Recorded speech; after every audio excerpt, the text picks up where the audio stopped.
I'm ashamed to admit I was crouched behind the grain hopper, holding my breath, listening to a woman talk to a machine that hadn't moved in 50 years. That voice is why I drove back after her funeral, why I pried open the jammed brake wheel alone. And why I now know what she meant when she said, "I never told anyone." And the thing I found inside that wheel, wrapped in oilcloth and tied with her own hair, is the secret I still haven't told Frank, or anyone else. So here's what I know, or what I think I know. At least that's how she told it. The windmill sits about 12 miles outside Manchester, near a village you've never heard of unless you took a wrong turn looking for the M60. It's not one of those picture postcard Dutch things with the tulips and the quaint little bridge. No.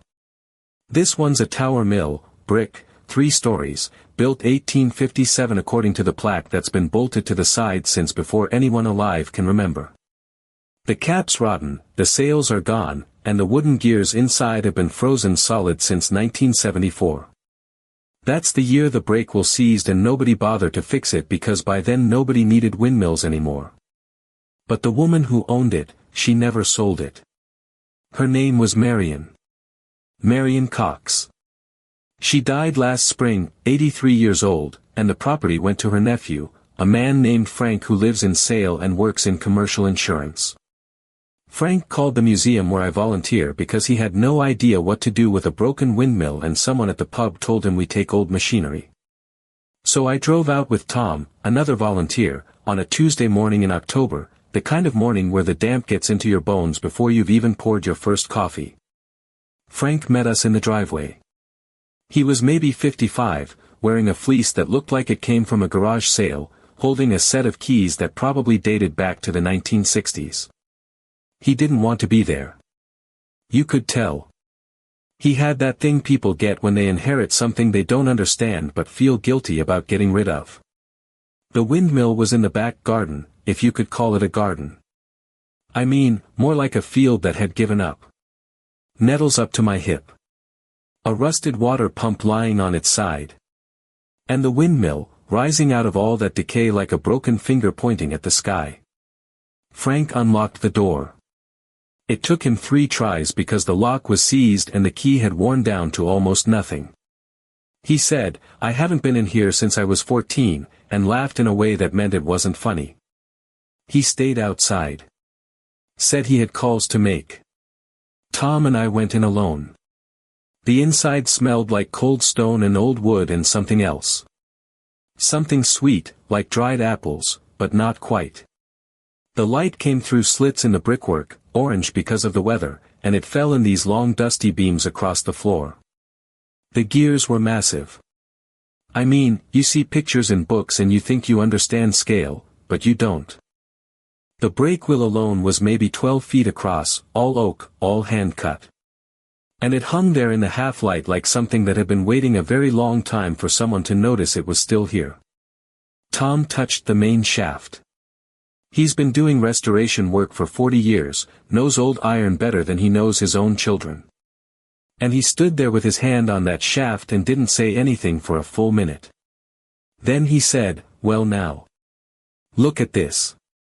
There was a crack in the wood. Not from age. From force. Someone had tried to turn it, and the wood had split, and then someone had tried to repair it with a metal plate bolted across the brake. The bolts were hand-forged. You could see the hammer marks. And underneath the plate, carved into the oak, there were letters. 3 lines.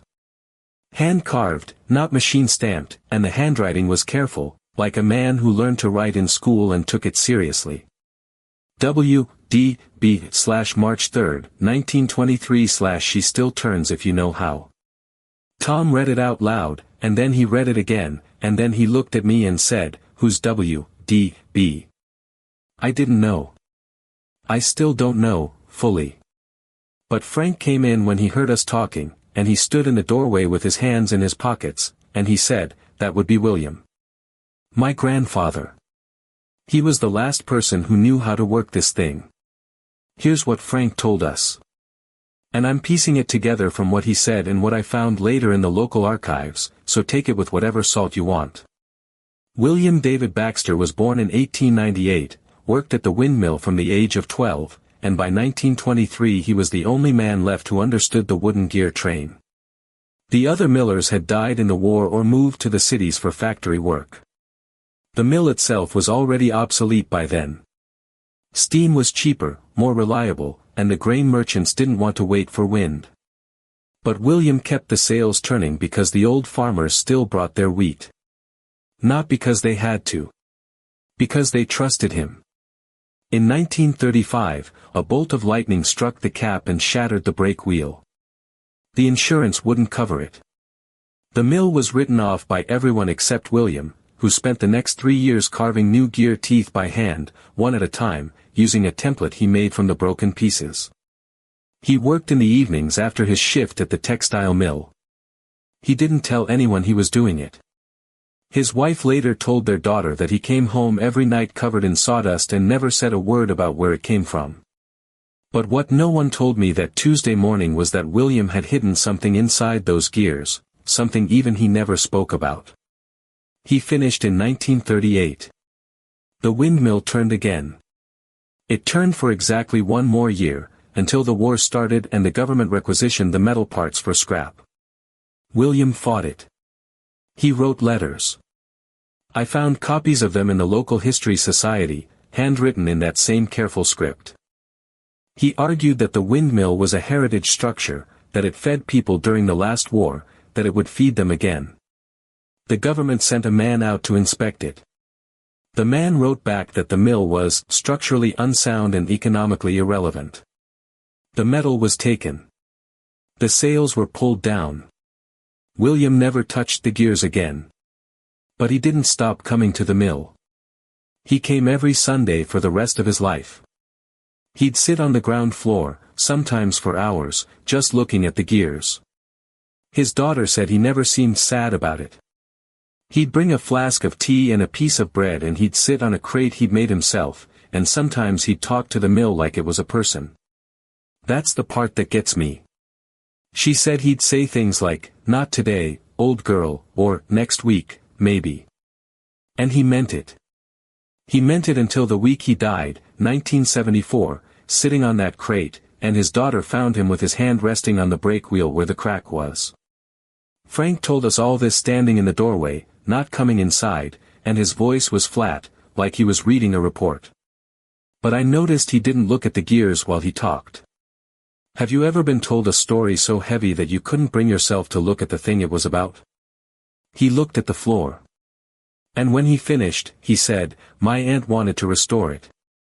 She tried. Couldn't find anyone who knew how. The last man who understood wooden mill gears died in 1989, and his son was an accountant." Tom asked Frank what he planned to do with it.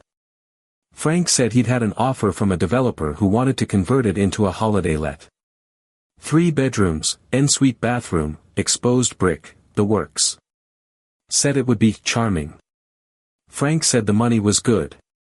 He said he didn't have the time or the emotional energy to fight a losing battle with a pile of old wood. That's when Tom did something I've never seen him do before. He's a quiet man, Tom. Keeps his head down, does his work, doesn't argue with people. But he walked out of the windmill, stood in front of Frank, and said, "If you let me restore these gears, I'll do it for free. I'll pay for the materials. I'll work weekends. But don't let someone turn this into a bedroom. Please." Frank looked at him for a long time. Then he said, "Why?" And Tom said, "Because your grandfather carved his name into that wood and nobody's read it in 50 years. That means something." Frank laughed. Not a mean laugh. A confused one. He said, "You don't even know him." Tom said, "I know he spent 3 years fixing something nobody asked him to fix. That's enough." I don't know if you've ever been in a moment where you realize you're witnessing something that's going to matter later, but I felt it then. Actually, the wind was picking up, blowing through the open door, and the light shifted from orange to something darker. And Frank's face did this thing that I can't describe without making it sound like a movie. He didn't cry. But his jaw tightened and he nodded once, very small, and said, "All right." But I'm not paying for anything. That was 6 months ago. Tom has been out there every Saturday since. I've been helping when I can, which isn't often because I've my own work, but I've seen enough. The gears are oak and ironbark, and the joinery is dovetailed in a way that nobody teaches anymore. Tom had to make new tools just to get started. He spent 3 weeks soaking the brake wheel in linseed oil, a little at a time, working it into the grain with a brush, because you can't just force old wood. You have to let it remember what it's supposed to be. The real mistake here is thinking that restoration is about the machine. It's not. The machine is just the excuse. What Tom is actually restoring is the idea that someone, somewhere, once believed this thing was worth saving even when everyone else had given up. And that belief is in the wood now. It's in the way the joints fit, in the way the wheel balances, in the fact that William D. Baxter spent 3 years of his life carving teeth that nobody would ever see turn again. Most people misunderstand this, but the hardest part of restoration isn't the technical work. It's the silence. You spend hours alone with a piece of machinery and you start to hear things. Not really. But you start to understand that every dent, every repair, every improvised fix tells you something about the person who made it. The plate over the crack, for example. Tom took it off eventually, and underneath he found that the crack wasn't an accident. Someone had driven a wedge into the wood on purpose, trying to split it. William's repair wasn't fixing a mistake. It was undoing sabotage.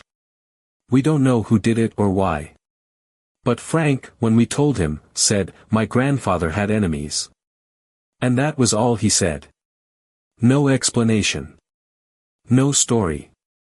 Just that one sentence, hanging in the air like the dust in those orange beams. What strikes me at this point is how much we don't know. History isn't a clean record. It's 1,000 small decisions that nobody wrote down. William Baxter carved his name and a message into the wood, but he didn't explain it. He didn't say who W.D.B. was supposed to be for, or why he bothered, or what he hoped would happen when someone finally found it. He just left the words and trusted that someone would understand. Last weekend, Tom got the brake wheel to move. Just a quarter turn. It took him 4 months of patient work, and when it finally gave, the sound was like something waking up. A deep, groaning creak that shook the whole building. Was it worth 4 months of patient work for just a quarter turn, or should he have walked away and let the windmill stay frozen? Tom stepped back and just stood there, covered in dust and oil, and he didn't say anything. Neither did I. Because you don't talk through moments like that. You just let them be what they're. And when that brake wheel groaned and the dust settled, you realized you weren't just waiting to see what Tom had freed, you were waiting to hear who William Baxter was writing to. Frank came out of the house when he heard it. He stood at the edge of the field, not coming closer, and I watched him. He was crying. Not sobbing. Just standing there with tears running down his face and no expression to match them. Like his body was doing something his mind hadn't authorized. And I thought about his grandfather, sitting on that crate, talking to a machine that hadn't turned in 30 years. I thought about what you say to something that's broken and that you love anyway. Not today, old girl. Next week, maybe. What do you say to a thing that you know will outlive you? What do you leave behind when you know nobody will remember what the words mean? I asked Frank if he wanted to try turning it himself. He shook his head. He said, "It's not mine to turn." And then he went back inside. Tom and I worked until the light was gone, and when we packed up, I noticed something I hadn't seen before. On the wall, behind where the crate used to sit, there was a small metal box, rusted shut. We pried it open. Inside was a photograph, sepia-toned, of a young woman standing next to the windmill. She was holding a baby. On the back, in that same careful handwriting, it said, "Margaret and William Jr., Easter 1927. She still turns if you know how." The same words as the carving. But written 15 years earlier. Tom looked at me and said, he wasn't talking about the mill. And I think that's the part that's going to stay with me. William Baxter carved those words, then carved them again, and the second time he did it, the mill hadn't turned in 30 years. He knew it wouldn't turn again in his lifetime. He knew nobody would fix it. But he wrote it anyway. She still turns if you know how. Margaret died in 1931. Pneumonia. The baby, William Jr., was killed in France in 1944, 19 years old, shot down over Normandy. And William Baxter spent the rest of his life sitting in a cold windmill, every Sunday, talking to the gears. I don't know what he was saying. I don't know who he thought would find the message. But the brake will turned again last weekend. A quarter turn. That's not nothing. There's a man in Manchester, a historian who specializes in industrial wind power, and he heard about what Tom's doing. He's offered to help with the final alignment. He says the mill could grind grain again within a year, if we can find someone to make the sails. Tom's already found a carpenter in Yorkshire who still does traditional millwrighting. The carpenter is 74 years old, and he said he'd been waiting for someone to ask. So the mill will turn. Maybe not next year, maybe not the year after, but it will turn. And when it does, there will be a plaque inside with William Baxter's name on it. And the message from the crack in the wood, and nobody will know exactly what it meant to him, but they'll know it meant something. I think that's enough. I think that's what he wanted. When I got home that night, I couldn't sleep. I kept thinking about the photograph. Margaret holding the baby. The same woman who probably waited for him to come home covered in sawdust, who didn't ask where he'd been, who just let him have his silence. And I thought about what it means to love someone who's already gone, to keep doing the thing they loved even after they can't see you do it. I don't have an answer. But I do have a question for you, and it's not rhetorical. What would you carve into something you knew nobody would find until after you were gone?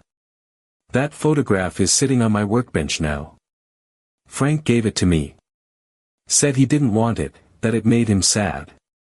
I didn't tell him that's exactly why I wanted it. Sad doesn't mean bad.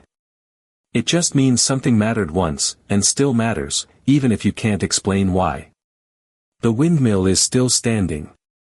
The gears move now, a quarter turn, and that's more than they've moved in 50 years. William Baxter's message is still there, underneath the metal plate that Tom put back because it felt wrong to remove it entirely. And somewhere, I hope, Margaret is standing next to a mill that turns, holding a baby who never got to be old, and someone is reading the words and knowing what they mean. I don't know if I'll ever finish this restoration. But I know I'll show up next Saturday. And the Saturday after that. Because that's what you do when someone carved a message and you were the one who found it. You keep turning. Even if it's just a quarter turn at a time. That's the thing about old machinery. It doesn't care if you're tired. It doesn't care if you're sad. It just sits there, waiting for someone to remember how. That photograph of the baby, would you have kept it hidden or shown someone? If this story made you feel like some secrets deserve to be found, that's what the like button is for. If you've ever been the one someone trusted with a story they couldn't tell anyone else, you belong here.